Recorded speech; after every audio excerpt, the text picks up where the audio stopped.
माँ का प्यार। गंगापुर नाम के गांव में कमला नाम की एक दूध वाली रहा करती थी। उसे एक छोटी बच्ची थी जिसका नाम था सुमन।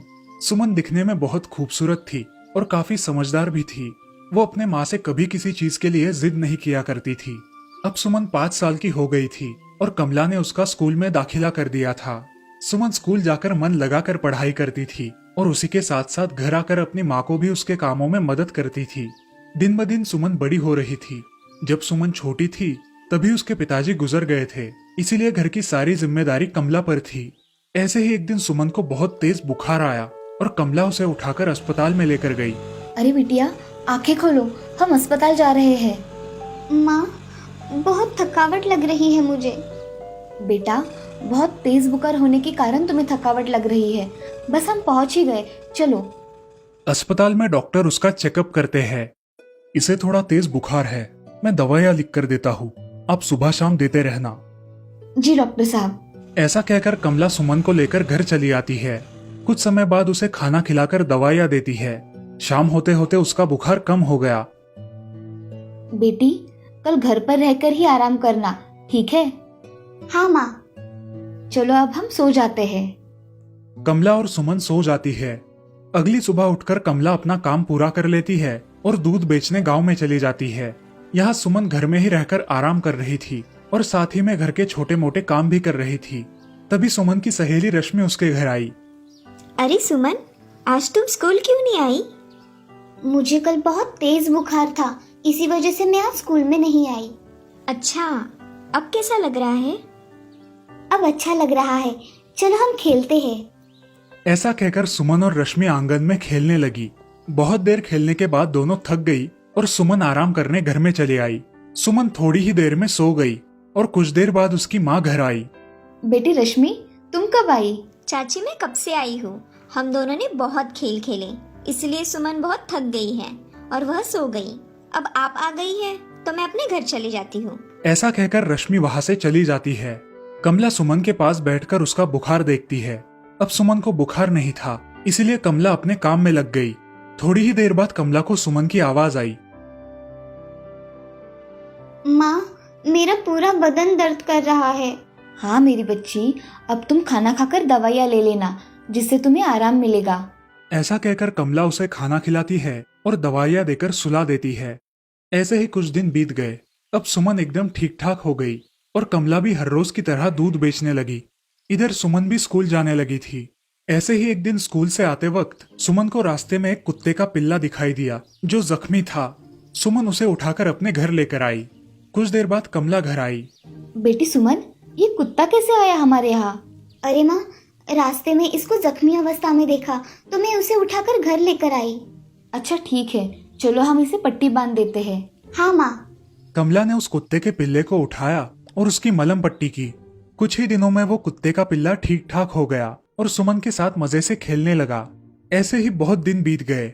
अब सुमन बड़ी हो गई थी, लेकिन एक दिन अचानक उसकी तबीयत फिर से बिगड़ गई। कमला को पता नहीं चल रहा था कि क्या हो रहा है। उसने सुमन को फिर से अस्पताल में भर्ती किया। डॉक्टर ने उसका चेकअप किया और कमला से कहा, पेशेंट की किडनी खराब हो गई है, हमें जल्द से जल्द कोई किडनी डोनर ढूंढना होगा। मगर डॉक्टर साहब, किडनी कौन देगा? आपके खून के रिश्तेदार किडनी दे सकते हैं। डॉक्टर साहब, मैं मेरी बच्ची को किडनी देने के लिए तैयार हूँ। ठीक है, मैं ऑपरेशन की तैयारी शुरू करता हूँ। ऐसा बोलकर डॉक्टर वहां से चले गए। उसी दिन शाम को ऑपरेशन होने वाला था। कमला घर जाकर अपने सारे काम निपटाकर वापस अस्पताल में आ गई और वो भी एडमिट हो गई। दोनों माँ बेटियों का ऑपरेशन सफल रहा। ऐसे ही कुछ दिन बीत गए। अब सुमन एकदम स्वस्थ हो गई और कमला उसे लेकर घर लौट आई। ऐसे ही एक दिन सुमन ने अपनी माँ से कहा, माँ, मेरा तो ऑपरेशन हो गया, लेकिन मेरे साथ आपको क्यों रखा था अस्पताल में?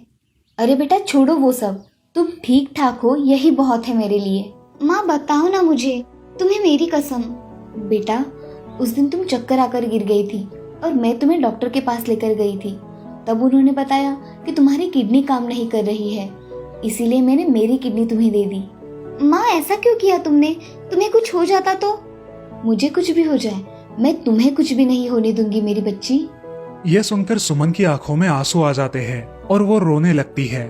अब क्या हुआ है रोने को? माँ, मैं कितनी खुशनसीब हूँ कि मुझे तुम्हारी जैसी माँ मिली है।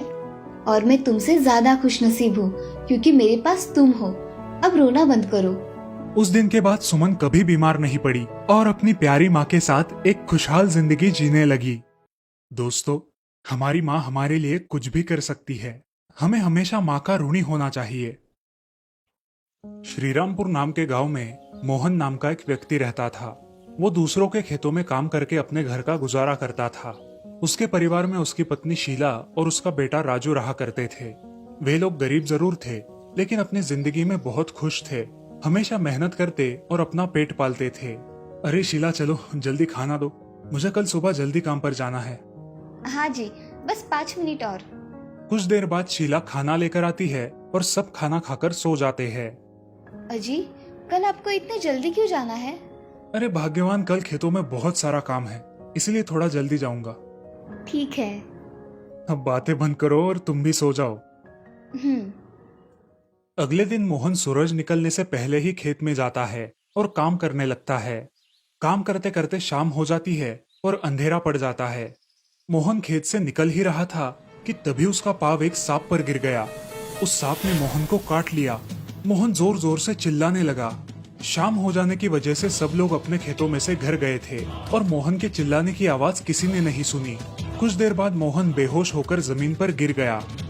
अगले दिन गांव के कुछ लोग खेत में आए और उन्होंने देखा कि मोहन बेहोशी की हालत में खेत में पड़ा है। चलो जाकर देखते हैं। गांव वाले मोहन के पास जाते हैं। अरे मोहन भाई, उठो, क्या हुआ है तुम्हें? लेकिन मोहन नहीं उठता। तभी एक आदमी की नजर मोहन के पैर पर पड़ती है। अरे मोहन भाई को तो सांप ने काटा है, ये देखो उसके निशान। सारे लोग मोहन को उठाकर उसके घर लेकर जाते हैं। अरे क्या हुआ है मेरे पति को? आप सभी ने ऐसे क्यों उठा कर ले आए हो? तभी एक आदमी शीला को सारी हकीकत बताता है। वो सब सुनकर शीला के पैरों के तले जमीन खिसक जाती है। हे भगवान, ये आपने क्या अनर्थ कर दिया। अब मैं क्या करूं? मेरे घर का गुजारा कैसे होगा? शीला फूट फूट कर रोने लगी। अब घर की सारी जिम्मेदारी शीला पर आ गई थी और शीला भी अब खेती में काम करके अपने घर का गुजारा करने लगी। ऐसे ही कुछ साल बीत गए। अब राजू स्कूल जाने लगा था। माँ, जल्दी टिफिन दो, मुझे स्कूल जाने के लिए देरी हो रही है। हाँ बेटा, अभी लाई। शीला टिफिन लेकर आती है और राजू को देती है। ऐसे ही कुछ साल बीत जाते हैं। राजू अब कॉलेज जाने लगा था। उसे कभी भी अपनी माँ की हालत पर दया नहीं आई थी। अब वो बहुत गैर जिम्मेदार बन गया था। अरे दोस्तों, क्यों ना हम सब कल कहीं पिकनिक पर जाए? हाँ हाँ, क्यों नहीं, बहुत मजे करेंगे। ऐसा कह के सारे दोस्त घर निकल जाते हैं और राजू वही बैठकर सोचने लगता है। मैंने सबको पिकनिक के लिए हाँ तो बोल दिया, मगर मैं पिकनिक के लिए पैसे कहाँ से लाऊं? इसी सोच में डूबे हुए राजू घर आता है और अपनी माँ से कहता है, माँ, मुझे कल के कल 5,000 रुपए चाहिए। अरे मेरे लाल, इतने सारे पैसे क्यों चाहिए तुम्हें? और मेरे पास तो इतने पैसे नहीं है बेटा। माँ, मुझे कुछ नहीं पता, आप मुझे कुछ भी करके आज शाम तक पैसे दे दो, नहीं तो मैं घर नहीं आऊंगा। अरे बेटा, ऐसे मत करो, लेकिन मेरे पास सच में इतने पैसे नहीं है। माँ, आप कुछ भी करो, मुझे पैसे चाहिए, मतलब चाहिए। ठीक है मेरे लाल, मैं कुछ करती हूँ। अब शीला सोच में पड़ जाती है कि इतने पैसे वो कहाँ से लाए। शीला अपने खेत के मालिक के पास जाकर आधे पैसे उनसे उधार लेकर आती है, लेकिन फिर भी पैसे कम पड़ रहे थे। अब शीला अपने पड़ोसी के घर जाकर और कुछ पैसे उधार लेकर आती है और जैसे तैसे वो 5,000 रुपए जमा कर लेती है। माँ, चलो मुझे पैसे दो, जल्दी। हाँ मेरे राजा बेटा, अभी देती हूँ। शीला राजू को पैसे दे देती है। दोनों खाना खाकर सो जाते हैं। दूसरे दिन राजू अपने दोस्तों के साथ पिकनिक के लिए निकल जाता है। बेटा, संभल कर जाना और पैसे बराबर रखना। हाँ माँ, मैं कोई छोटा बच्चा नहीं रहा अभी। राजू घर से निकलता है और सारे दोस्त पिकनिक के लिए बस पकड़ते हैं। बस में राजू की नजर एक लड़की पर पड़ती है। वो उसे बहुत पसंद आती है। राजू उससे बात करने लगता है। हाय, मैं राजू, आपका नाम? मैं प्रांजल। इस तरह बातों बातों में उसे उससे प्यार हो जाता है। लेकिन प्रांजल एक बहुत गुस्सैल लड़की थी। पिकनिक से वापस आने के बाद राजू प्रांजल को अपने घर लेकर जाता है। माँ, देखो मेरे साथ कौन आया है। कौन है बेटा? शीला प्रांजल की ओर देखती है, लेकिन प्रांजल शीला की ओर बहुत गुस्से से देख रही थी। कुछ देर रुकने के बाद प्रांजल उनके घर से निकल गई। माँ कैसी लगी प्रांजल तुम्हें? मैं उसी से शादी करने वाला हूँ। बेटा, मुझे ये लड़की सही नहीं लगी। तुम्हें इससे कई अच्छी लड़की मिल जाएगी। आप मत सिखाओ मुझे। मैं शादी करूंगा तो सिर्फ प्रांजल के साथ ही। ठीक है बेटा, जैसे तुम्हारी मर्जी। तुम्हें पूरी जिंदगी निकालनी है उसके साथ। अगर तुम दोनों खुश रहते हो तो मुझे क्या दिक्कत हो सकती है। कुछ दिनों बाद राजू और प्रांजल की शादी हो गई। फिर एक दिन प्रांजल अपनी सास के साथ झगड़ा करने लगी। मैं कुछ काम नहीं करूंगी। तुम्हें करना है तो करो, नहीं तो छोड़ दो।